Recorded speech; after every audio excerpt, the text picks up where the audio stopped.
Hello and welcome everyone to the Grotto Podcast. I'm Michael Stewart and this is Travis Roberts.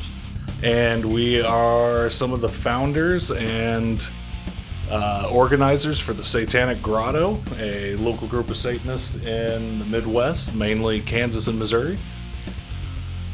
Yeah, welcome. Here we are, our very first podcast. We're getting it going. It's going to be awesome.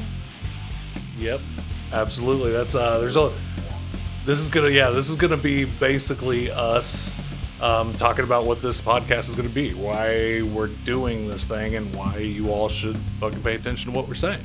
Because if we don't have anything to say, you wouldn't be here, right? Yeah. First off, we're going to do a shout out.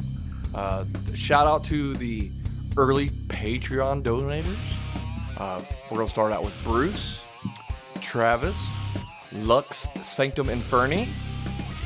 And we also have Hog Jockey, Amanda, and Hermetica. And thank you all so much. When you guys support this, it gives us opportunities to take it forward and do new things and develop it and create more content and get better and better as we do it. So we really do appreciate you early people signing up before we even made this first podcast. So why are we doing a podcast? Well, we want to take the time to really showcase our group, our membership, and our ideas about Satanism and really how we define it here in the Midwest. And we think this is the perfect platform to give a voice to all those people. See, this isn't going to be just Travis and I running the show, but it's going to be a conglomeration of many different artists and philosophers and writers and musicians that we have in our group. We're going to make sure everybody gets a voice and gets to express themselves accordingly. Yeah, it's their platform, right? I mean, that's the idea. It's not the Travis and Michael show. It's the Grotto, and that's why we're here. Absolutely. So let's talk a little bit about us. Michael, can you tell me how you became a Satanist and a little bit of your background? Yeah, the first place I ever saw the Satanic Bible was in my youth pastor's hand. I was part of a very fundamentalist Christian evangelical cult. And he regularly gave speeches around Halloween about these evil Satanists that were out there in this book called the Satanic Bible that would just steal your soul directly from your body and inject you into hell immediately. So as naturally as one does, I'm like, I need to get a hold of this book. And that's when I left church, probably about the age of 17, that's the first thing I did was pick up a copy of the Satanic Bible and then started learning from there. How about you? Where'd you come from? So I think my first introduction to Satanism was the 5th grade of my elementary school. Actually had a Satanic Bible in the library. And I heard about it and people were always oogling about this Satanic Bible. Oh my gosh, it's there. What it shouldn't be in the school, things like that. And I happened to get my hands on it. And the first time I read it, I had no clue what any of it was. But later on in my life, I picked it back up again and read it again and understood it a little bit better. And that's what brought me into the satanic community. Really was I never self-identified as a Satanist until I was older. But I was definitely not on a white religion path by any means. Right, definitely more like that left-hand path. Yeah, definitely. Yeah. Yeah, I was not a believer. I was definitely atheistic. Tried really hard at one time to, fall into that white religion side. Just couldn't do it, Yeah. Yeah, no, I feel you on that. I was actually working to become a pastor at one point in my life, in my high school career, right before I got out of church and before I really lost the faith, per se, if that's how you want to put it out there. I gave it a shot. I really wanted to be that guy who went out in the community and helped people and spread kind of that message of love. And the longer I got into it, the realized they were full of shit, and that it was all a cover for greed and for control. And I realized then that's when I left the church, was that I didn't agree with any of that. I could not stand up for that. So now that we have a podcast started, how often do you think we're going to be able to release these episodes? Well, I'd say we can make a firm promise of at least one a month, maybe more, maybe some secret ones for Patreon members only, maybe some extra material. But I would say the longer we do this and the more Patreon members we get, the better we can do it. The more content we'll be able to fit in here. So we'll start with one a month right now, and then say we're looking on forward to doing much, much more. So somebody mentioned a puppet show. Do you know anything about a puppet show? I have heard about this. I think there's going to be puppets. There's going to be puppets? I think there's going to be... Am I the puppet? Ooh. Talking head? Talking, yeah. Cringy. The puppets are going to be interesting. That's all I can say about that. I've heard a lot of puppet talk. We're going to have a lot of puppets. What else are we going to be doing? We're going to be interviewing some people of ours, right? Absolutely. We have some very interesting members of the Grotto and some very interesting allies of the Grotto. I mean, some as far as, going from the flying spaghetti monster all the way down to, ex-fascists. We have those people out there too that are now satanic, and we have theistic Satanists. We have, Luciferians, Leviathans. I mean, we've got a lot out there. I'm really looking forward to hearing from them and, being educated, not only, everybody, but myself too. That's and it's a great point that you brought out, that there's all these types of Satanism. We believe in being able to have an open dialogue between all these groups. I'm not here to espout some kind of satanic unity. In fact, I think we kind of encourage a degree of discord and challenging each other's beliefs and getting each other to think outside the box. I will say, as someone with an atheistic root to my Satanism, just being able to speak with these other folks and their other beliefs have made me reevaluate my own self-biases and things that maybe I assumed about them that I figured out as wrong and were kind of naive of me. And we wanted to showcase that. This isn't going to be a show just about one thing. It's going to be all types of Satanism. So is it going to be like your little sister's Satanism? This is not your granddad's Satanism. It's not Grandpa's? It's not Grandpa's. No, well, I mean, heck, we'll listen to Grandpa. That's what I'm saying. I tell you this. I think that in a marketplace of ideas, right, you throw things around and the good things tend to stick and the things that fail tend to fail. And I hope that we can see that and allow Satanism to grow, to evolve, to mature in our generation and in our organization as it should naturally, without trying to fit Satan into some fucking box. Well, you can't put it in a box. That's part of being a Satanist, right? Absolutely. Right, yeah. I mean, as soon as you're trying to, you're wrong.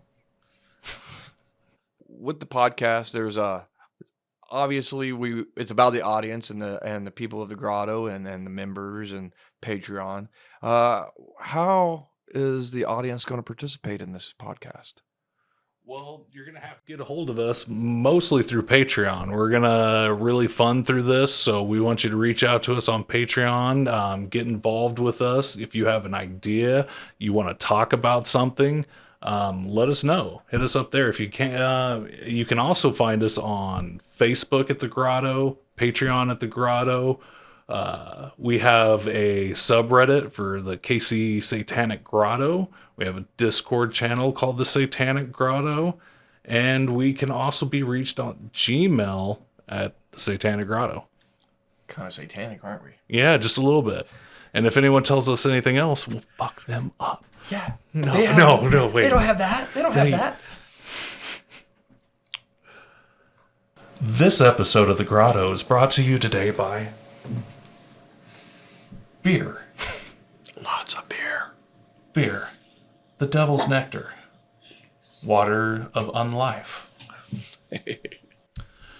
I guess it would be interesting if we noted today, as we do our first podcast, that the Supreme Court just overturned Roe versus Wade.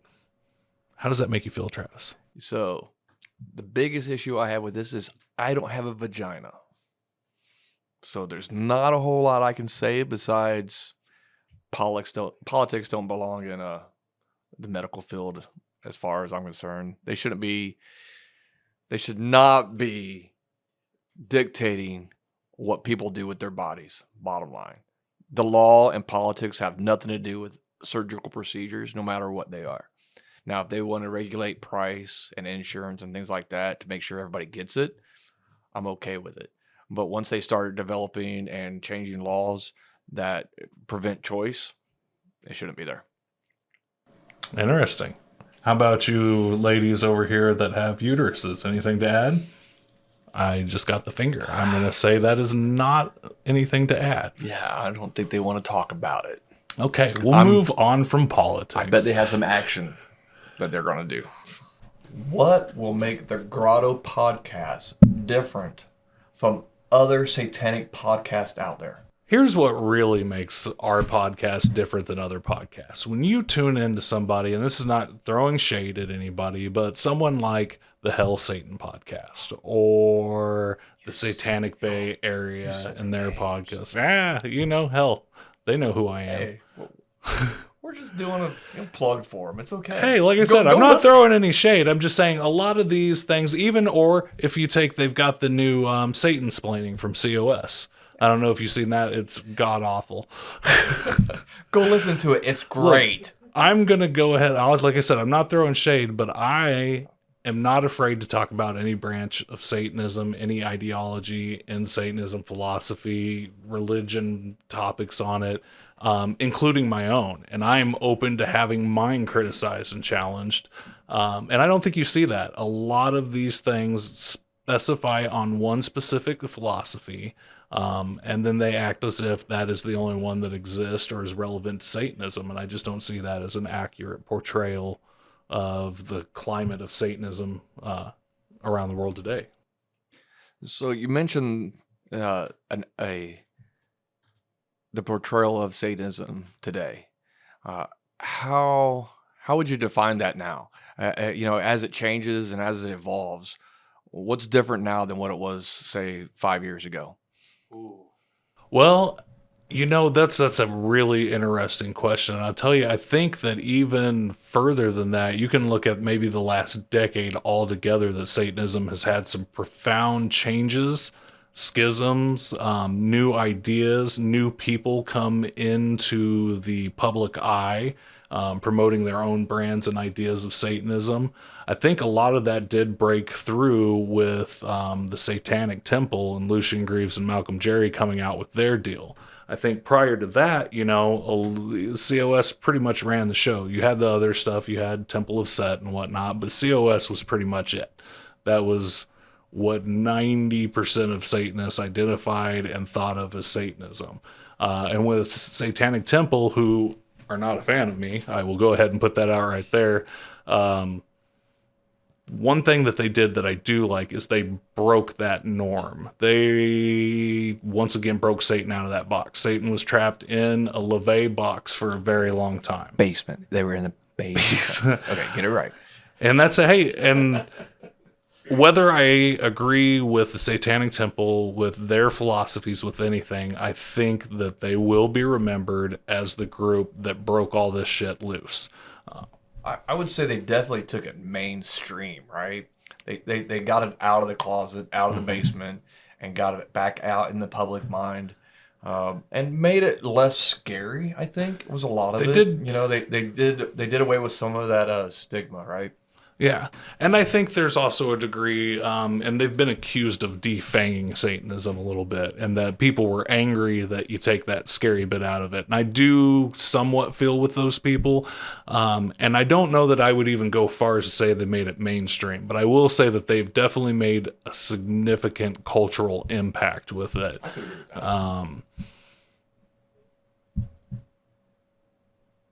Beer. Satanism, brought to you by beer. Hail Satan. More advertising. Do you suffer from chronic Jesus outbreaks on your lower regions that prevent you from having love with other adult consenting individuals? When these Jesus outbreaks happen, do you have a strong desire to pull your penis out in front of people? Don't do this. You're a fucking idiot. Anybody listen to that podcast with Shane Bugsby? Oh, the redemption of Shane Bugsby. Holy God, Joseph. I'm the authority because I said so.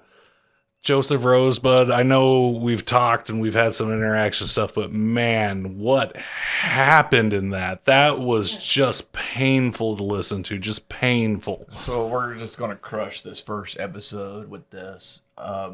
If you come on here and tell us you're the authority, or you come on here and you tell us that we are not Satanists or not religions, we're going to crush you. Yeah. There's no doubt. You're not going to come on our platform and do that shit to us.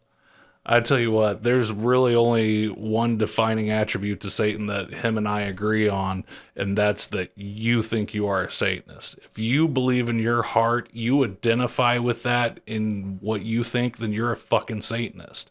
And no one gets to tell you otherwise. I don't care if it's Anton LaVey himself. That's not how this works. Well, part of it is, as a Satanist, I'm not going to give anybody else the authority to say I'm not. And that's the bottom line. Absolutely. You know, to give somebody else that power isn't very satanic. If you're going to let someone have that power over you, you're not a very good Satanist. And you see that a lot in not even just COS or TST, but in any satanic group you get into. It's really funny. They're like, you should be an individual. You should think for yourself. You should understand everything is shades of gray, but only if you do it my way. That's it. What the hell is up with that? You guys have lost your damn mind. Right? Where is the bar for Satanism? It's wherever the fuck I want it to be.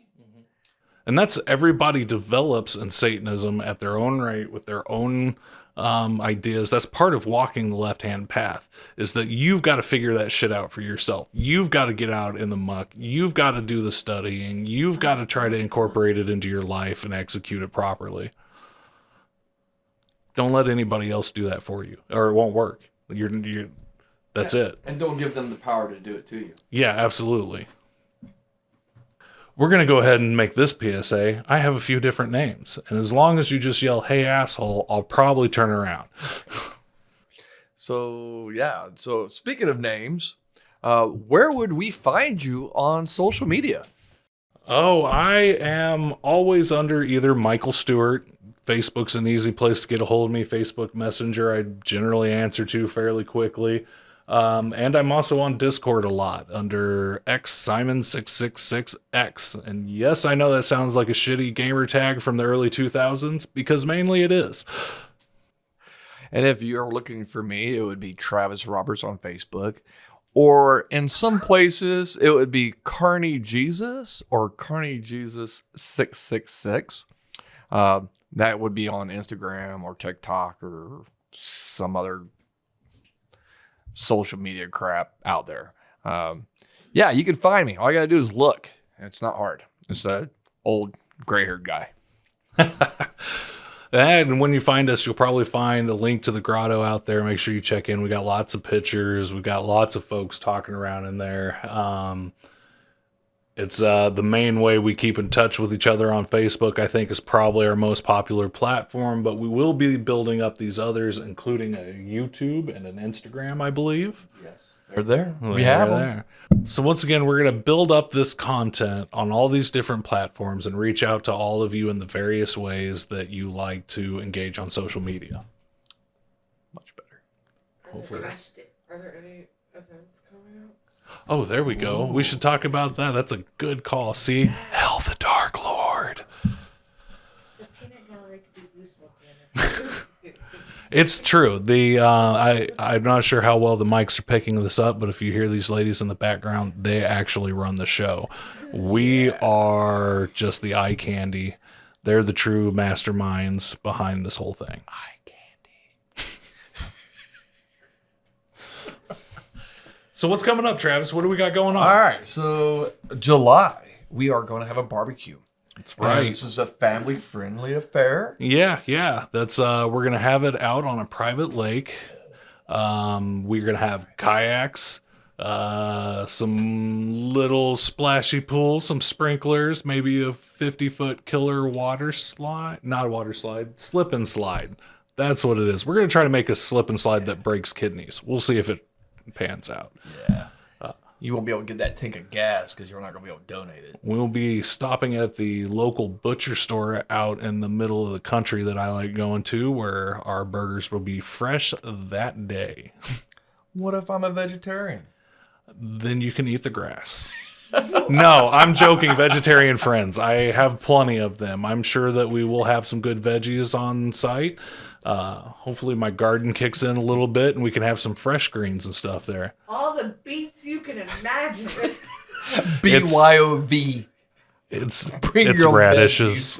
I have too many radishes. Radishes. What about your video? Can you tell me about Murder Balloon?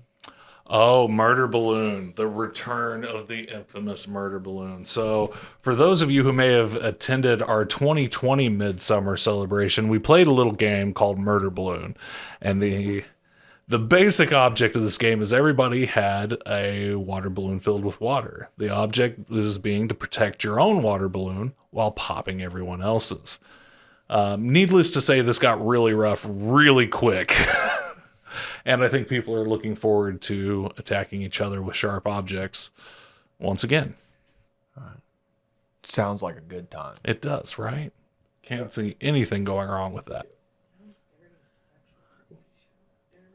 Oh, that's we also have our upcoming docu-series Uncover KC should start filming at the end of July, maybe the beginning of August. We should be episode 3 or 4, I think, is what I saw from Massive Production, who is the one doing our story. Hell Massive Productions. Hell Massive Production. Yeah, I'm really thankful we got that opportunity, and I'm thankful to one of the newest members of our group, and I won't throw her name out on podcast quite yet, but she was able to hook that up for us, and she's just been a real delight to have her out. She's very motivated. She knows who she is. Yeah. She's a pretty cool lady. 501. Oh, I don't know who all showed up for our Fox and Hound reunion for the first time, but it was great seeing you all out there, and we had a chance to sign our 501c3 paperwork in front of everybody, and we now have that off and just waiting for the state of Kansas to stamp a seal on it and send it back to us. We've had a lot of talk recently about membership and how you join the Grotto and what that process is like. I think we've got a pretty firm handle on it right now. Do you want to talk a little bit about that? Yeah, I think the biggest thing is we're gonna get that handbook out there, get some members that we currently have to look it over, make sure that some of the updates we've created and some of the things that go along with being a nonprofit in there is approved by the members, because that's who this is about, right? Absolutely. And that's so in our group, members are the leadership of the group. We come together on a consensus on the things we want to do and how we want to spend our money and who we choose to take control of committees and actions that we're doing. We're going to get the handbook out there. What all actually does this handbook cover? What's the general idea of what this handbook provides to our members? So, in general, it will cover membership requirements, because we want membership to mean something. It'll talk about the board members and how they can come and go and the requirements for a board member. It will talk about how charitable events are going to be governed, how that money is going to be used, and how it's going to be collected. And it's going to have a division, or I don't like the word division. It will have a description on how the money or the donations for the grotto are separate from anything that's going to be used for outside charitable organizations. Okay, so it sounds like it's really a lot about the structure of the organization and its transparency, as well as any requirements or anything else that kind of go along with being associated with the grotto in an official capacity. Right, because, when it comes down to it, it's about the members. We want them to have good experience. We want them to be involved. The handbook is going to describe what the members' responsibilities are and what they can do to continue to be active in the community.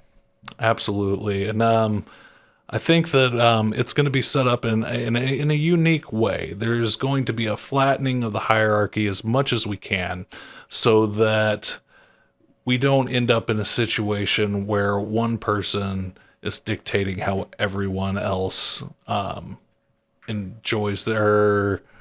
how everyone else experiences Satanism.